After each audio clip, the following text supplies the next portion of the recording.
Magandang gabi mga idol. Eto na naman ako, nagbabalik JN Travel Motovlog. Bago ang lahat mga idol, subscribe na po ng ating channel. Pakipindot na rin po ang notification bell para lagi kang updated sa mga susunod ko pang travel motovlog. Isa na namang travel adventure ang ating pupuntahan. Malayo-layong biyahe ito mga idol. Tayo ay pupunta sa Subic Pink Beach Resort sa Matnog, Sorsogon yan mga idol. Yan na po ang dulo ng Southern Luzon. So samahan nyo ako mga idol sa aking isa na namang travel adventure. Masaya-saya ito, pero malayo-layo. Kakayanin ko ba ito? 611 kilometers yan mga idol. More or less 15 hours na travel yan. Bali ang plano mga idol, 6 days kong i-explore ang Bicol region. Oh my God! Wow! Uunahin ko mga idol ang pinakamalayo, itong Subic Beach Pink Resort sa Matnog. Titingnan natin kung ilang tourist spot destination ang mapuntahan natin sa loob ng 6 na araw. Time check muna tayo mga idol, 9 PM. At inaasahan natin na makakarating tayo sa Sorsogon ng bandang alas 12 ng tanghali. Okay, time check mga idol, 12 AM na po. 3 hours na po tayong bumabiyahe. Nandito na tayo mga idol sa San Pablo, Laguna. Bale, galing na rin ako dito dati sa San Pablo, Laguna, dyan sa Barangay Atisan. Pumunta ako dyan sa Minitayak. Ito yung mga idol, ayos din dyan. Subukan yung puntahan mga idol, at maganda rin talaga dyan. Ayun, may 7-Eleven. Hinto muna tayo dito mga idol, at ako'y nakaramdam na ng gutom. Stop over muna tayo dito, kain tayo saglit. Andito na tayo ngayon mga idol sa Quezon na to. Bahagi na ito ng Quezon Province. Hindi ko lang alam kung anong parte ng Quezon. Okay, bakbak na tayo ulit. Nandito na po tayo ngayon sa The Old Zigzag Road, o mas kilala bilang Bitukang Manok. Galing na tayo dito mga idol noong September. Time check, 2:20 in the morning mga idol, at 5 oras na tayong bumabiyahe. Meron pa tayong mahigit 400 kilometers na tatahakin pa. Malayo-layo pa. Andito tayo ngayon sa gitna ng bundok. Kinikilabutan ako dito mga idol. Walang katao-tao. Feeling ko may nakasayo sa likod ko. Tanginang yan, wag naman sana. Sana imagination ko lang to. Multo, wag ka naman dito sa akin please. Tanginang yan, kinakabahan na ako ah.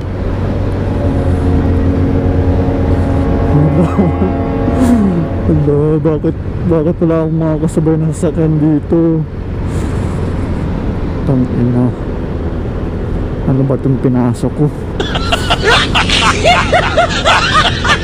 Putik na yan, napakadilim.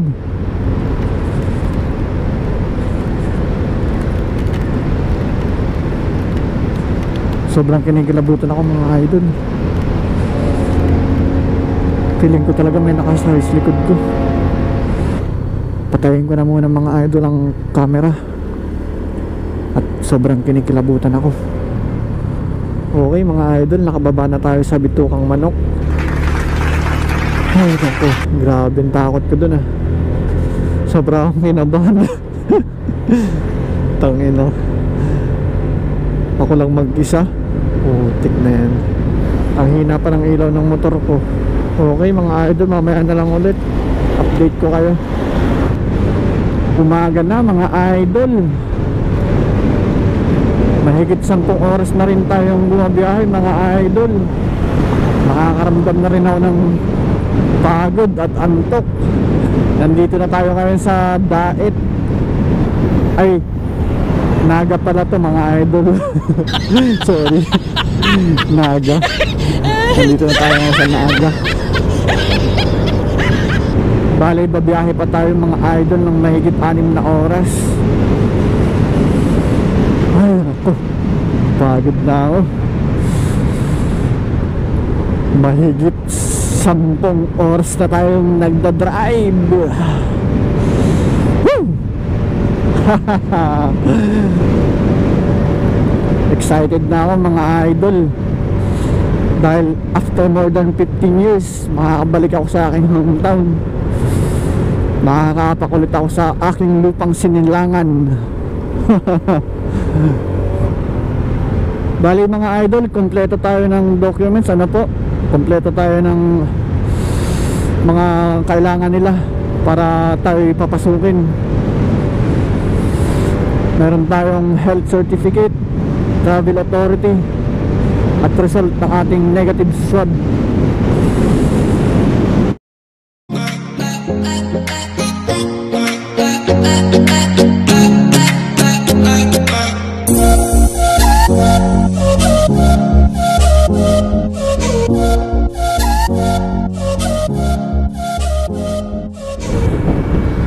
Okay mga idol.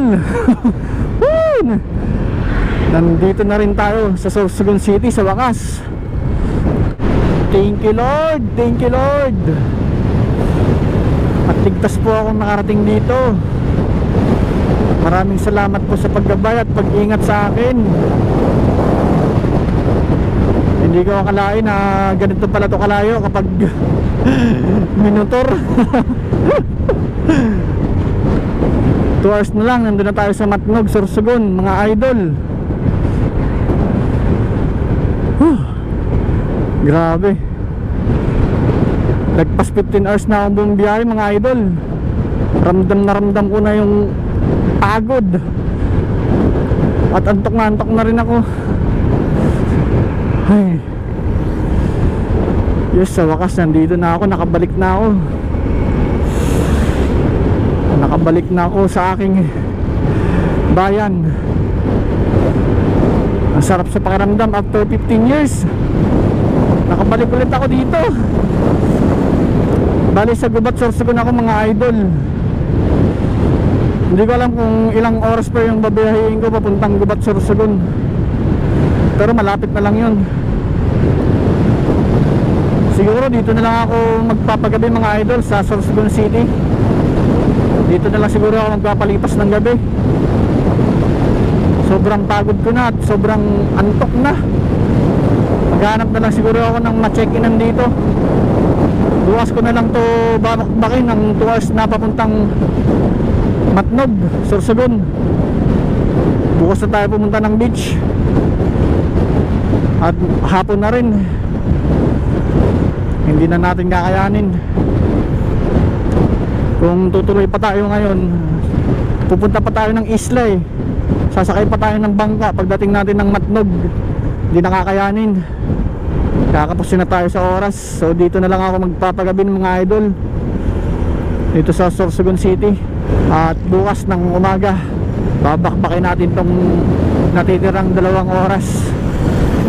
Bali yung binahe natin ngayon mga idol, nasa 15 hours. Kasama na yung mga stopover natin doon. Idol, nakapag-check-in na po ako dito sa Sorsogon City. Ay, sa wakas after 15 hours makakahiga rin. Bali bukas na ulit tayo babiyahin nito. May nalitira pa tayong mahigit 2 hours papuntang Matnog, Sorsogon. Sakit ng katawan ko. Para akong binugbog. Ganito pala yung feeling na magbiyahe ng 15 hours. Bukas natin itutuloy yung biyahe natin mga idol papuntang Matnog. Siguro mga 5 or 6 tayo alis ng umaga. Dadaanan na rin natin yung aking hometown sa Gubat, Sorsogon. Dadaanan natin yan pagpapuntang Matnog. Ay grabe, sakit ng katawan ko. Makakatulog na rin sa wakas. Good morning mga idol. Nandito po tayo ngayon sa Gubat, Sorsogon, ang bayan kung saan po ako isinilang. Dapat kanina pa tayo alas 6 aalis, kaso umulan sa Sorsogon City kanina kaya hindi tayo nakaalis. Alas 8 na ngayon. Sayang yung mga pinagsasalita ko kanina sa Sorsogon City. Hindi nakasaksak yung external microphone ng aking GoPro. Hindi ko tuloy napakinabangan. Kaya dito na ako nagsimula mag-vlog sa Gubat, Sorsogon. Shoutout sa Felicia family dyan. Shoutout sa inyo. Approaching tayo mga idol sa kalsada na hindi ko makakalimutan sa buong buhay ko. Bakit hindi ko makakalimutan? Dito kasi na aksidente mga idol yung father ko. Tintoy ako nun nung na-aksidente siya. Pagpunta namin, nakita na namin siya doon. Nakahiga na siya. Duguan na at wala ng buhay. Ay, may flashback na naman ng mga nangyari. Naiiyak ako. Ay, ganyan talaga ang buhay mga idol. Hindi natin alam kung hanggang saan lang yung paglalakbay natin. Okay mga idol, nadaanan natin yung libingan ng aking papa. Dito siya nilibing mga idol, pero hindi ko alam kung saan banda dito. Bata pa ako nung huli kong punta dito. Nakalimutan ko na kung saan siya dito. Hello papa, kung nasan ka man dyan, magpakita ka. Joke lang. Baka totohanan mo. Bye bye papa. Gabayan mo na ako palagi. I love you. Shoutout sa teacher ko nung ako'y kinder. Shoutout sa'yo teacher. Pasensya na po at nakalimutan ko na po ang yung pangalan. Approaching mga idol. Ito po yung paaralan kung saan ako nag-aral ng hanggang grade 2. Yan po ang aking munting paaralan. Payawin, Gubat, Sorsogon. Ang sarap sa feeling na nakabalik ako dito sa aking bayan. Nag-flashback yung lahat ng memory ko dito nung ako'y bata. Bali wala na kaming bahay dito mga idol, kaya wala rin ako matutuluyan dito. Ayoko naman dumaan dito sa mga kamag-anak namin kasi pandemic nga at galing ako ng Maynila. Ayoko namang isapalaran yung kalusugan nila. Although negative ako sa swab test mga idol bago ako pumasok dito, mas okay na yung sigurado tayo. Kaya sa loob ng 6 days check in lang tayo dito kung saan tayo abutan ng kapalaran natin dito. So dito na nga natin ngayon mga idol, dito sa Bicol. At ang pupuntahan natin mga idol ngayon ay Subic Pink Beach Resort sa Matnog, Sorsogon. Yan na po yung pinakadulong municipality ng Southern Luzon. Mabiyahe tayo ng 70 kilometers mula dito.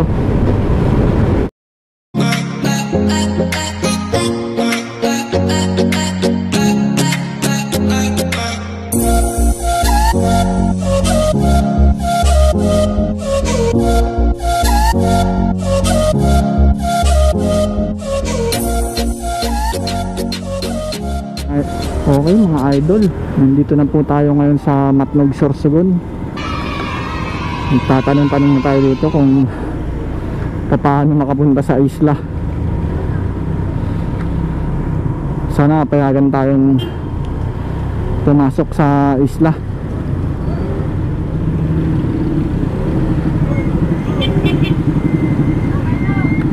hindi masayang yung binahe natin ng pagkalayo-layo.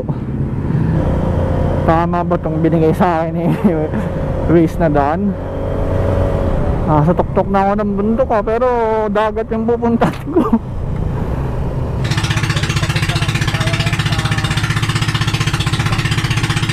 Hindi pala ako marinig sa part na ito.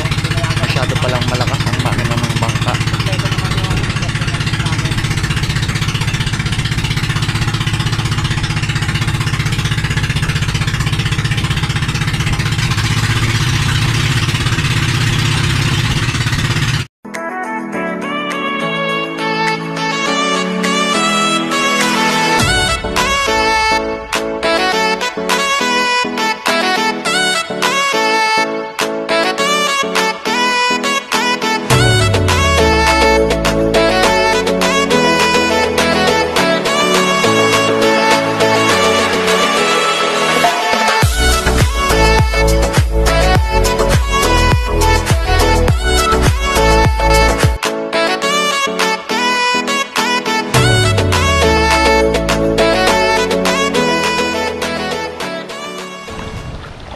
Sulit yung ginahe ko dito mga idol ng mahigit 16 hours. Ganda. Solong-solo pa natin yung place. Oh. Solo natin. Tayo lang yung turista dito. Diba? Solong-solo natin. Actually mga idol, sarado talaga sila. Naawa lang, pinapasok tayo. Layo parang pinanggalingan natin. Wala talagang turista ngayon mga idol. Diba? Sarado kasi sila.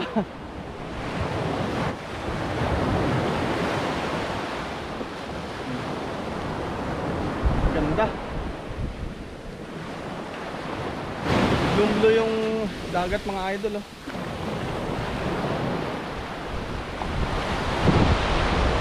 Medyo napabayaan lang itong mga idol kasi nagsara nga sila.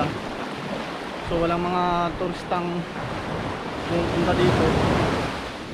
Wala rin nag-aasikaso ng isla. Ano, medyo may mga basura na sa dun. Pero maganda pa rin naman mga idol.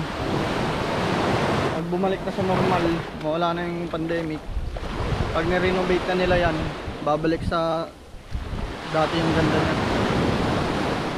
Ito yung dati niyang itsura mga idol. Yan.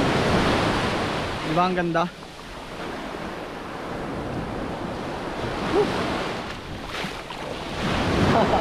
Solo biyahero. Yes. Nakarating tayo dito sa pinakadulo ng Southern Luzon ng mag-isa mga idol. Ito na yung last municipality ng Southern Luzon.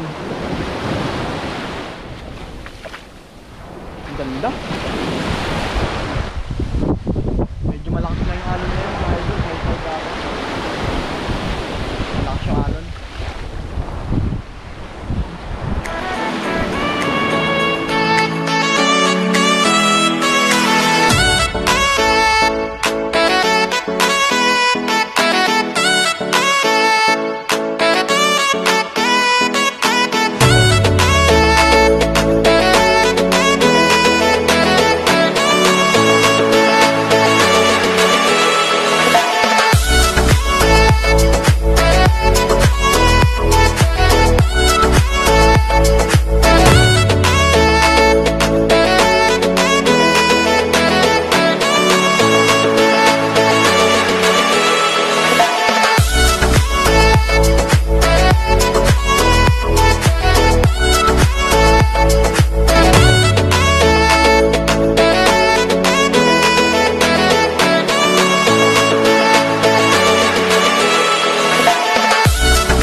kaibigan ako dito sa isla. Ay, pinangalanan ko siyang si Tiger. Hello, Tiger. Hello, kaibigan na tayo. Here, marunong siya mag-apil. Kaibigan. The Island Dog. Ito, ang gati na. Ay, ito naman pala ito. Here. Ay, iba yung laro mo. Kagat-kagatan ha. Baka totohanin mo yan ha. Tiger. Tingin sa camera. Ay. Camera shy ka ba? Pares tayo. Pero may nakilala akong kaibigan dito. Iuwi na kita sa Manila. Gusto mo? Ha? Sama ka? Kaso ma-quarantine ka doon. Abong ka totoo. Laro-laro lang nakagata, wag mong totohanin. Aray ko masakit. Okay. Ayos ba?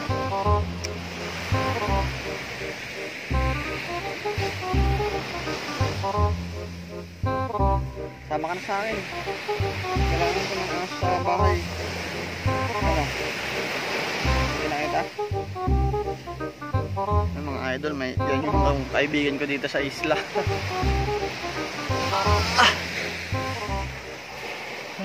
Naka 3 oras na tayo dito mga idol, tambay sa isla. Uwi na siguro tayo. Si Bangkero, ayun. Yung Bangkero ko. Nakaantay siya dun. Tuwagin ko lang daw siya kapag uwi na tayo. Okay mga idol, solve na tayo dito. Uwi na siguro tayo. Ang problema ko, sinusundan ako ni Tiger. Gusto mo sumama? Sinusundan ako ni Tiger. Tiger.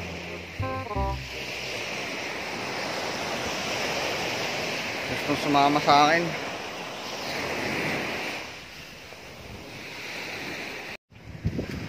Sinusundan po ako mga idol ni Tiger. Tiger, sama ka na sa akin? Huh? Sama ka na? Hindi pwede. Ay, shoot naman para na yun, no? Sama ka sa akin? Alis na ako. Sama ka? Bye-bye. Alis na ako, Tiger. Thank you. Ayun mga idol, si Tiger. Sinundan ako hanggang dito sa bangka. Naman gusto sumama. Hello, darkness, my old friend. Nakatitig pa rin dito. I've come to talk with you again. Bye-bye. Okay mga idol. Ang sarap dun sa isla. Pauwi na po tayo sa Sorsogon City. Doon na tayo magpapalipas ng gabi. At bukas po ay pupunta tayo sa Albay. Doon naman po tayo mag-iikot.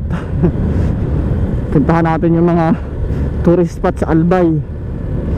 Bali mga idol, yung binayaran ko papunta sa isla ay 2.5. Nag-rent po ako ng bangka. 2.5 siya, good for 4 person na po yan. Pero dahil ako lang mag-isa, ganun pa rin, 2.5 pa rin. Yun po yung minimum nila eh. So paano mga idol, update ko na lang kayo. At babiyahe tayo ng mahigit 2 hours ulit pabalik ng Sorsogon City. Okay mga idol, dadaan na rin tayo dito sa Bulusan Lake. Nandito tayo sa Mount Bulusan. Tingnan natin kung bukas ang Bulusan Lake. At daanan na rin natin mga idol. Galing tayo ng Matnog. Sana bukas para papasyaran din natin ito. Hindi ko pa ito nakapupuntahan eh. Ay put, Bulusan Lake this way. No entry. Malas natin mga idol. Sarado. Ano ba yan? Okay mga idol, diretso na tayo sa Sorsogon City. So mga idol, hanggang dito na lang. Update ko na lang kayo bukas mga idol sa day 3 natin dito sa Bicol.